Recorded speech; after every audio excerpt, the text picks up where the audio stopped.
Condos or homes? What's the better investment?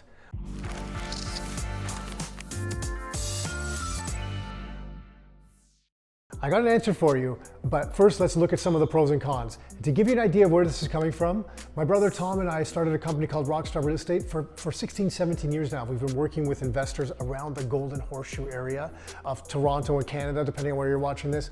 And we've seen a lot of different things. We've worked with hundreds and hundreds, actually thousands of different investors now on a ton of different properties. So that's where all this information is coming from, our opinions and what we see is coming from.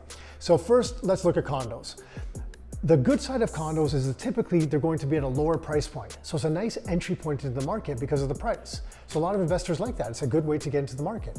The other thing that's very popular around with investors for condos is that they're typically low maintenance. You pay a monthly condo fee, but because of that monthly condo fee, they take care of things like the roof of the building and the windows would be taken care of, the interior, the amenities, there's all these different things. So a lot of the management stuff is taken care of. So it's out of sight, it's out of mind. You don't have to worry about it. It simplifies the whole process. It really does. Now, the downside of some condos would be the control you have over the unit. I mean, there's rules in place, there's limitations you can do with the unit. You usually can't make it stand out as well. So you have less control over the unit.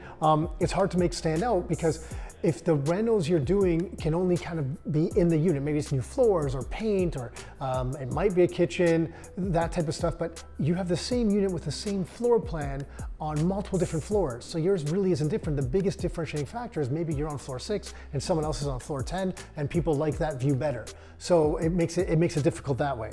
And then one other thing is, at the same time that the condo fees or the lack of maintenance is a benefit, the monthly condo fee you pay every month for that might be a negative. Sometimes I will look at that as a negative. So the condo could be a negative. And let me explain to you what I'm talking about.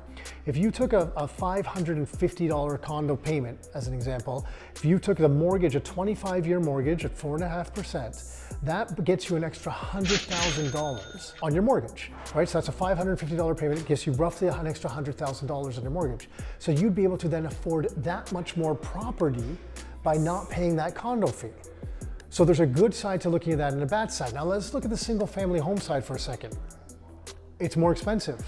That's the downside. Typically to get into a single family home, you're gonna be paying more, right? So it's a higher price point to get into the market. You don't have that condo fee, so that kind of benefits it, you offset some of that.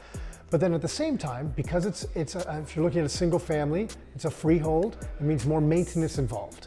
There's the yard maintenance. You do have to worry about the furnace and the roof and the windows and those types of things. So those things will come up. You can mitigate that by getting a home inspection and making sure that the likelihood of those things breaking down is low, but still, depending on how long you're going to own this property, that stuff can come up.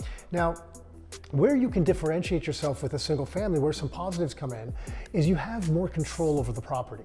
And why that's really important is when economic circumstances change, it allows you options with your property. And personally, as an investor, for me, that's very attractive to me.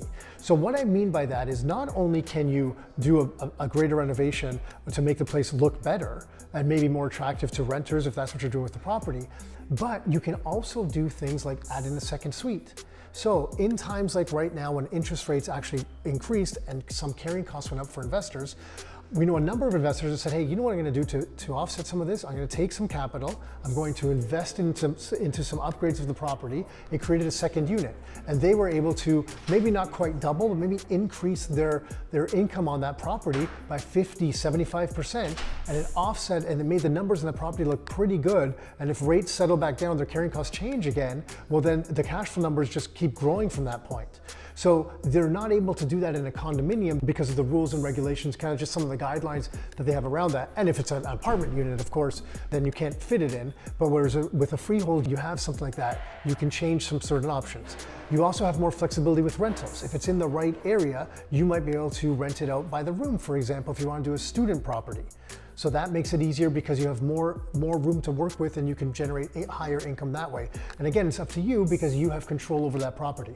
And one other point on that is there is an element of forced appreciation there when you're able to add an additional unit because the property then can sell with additional income.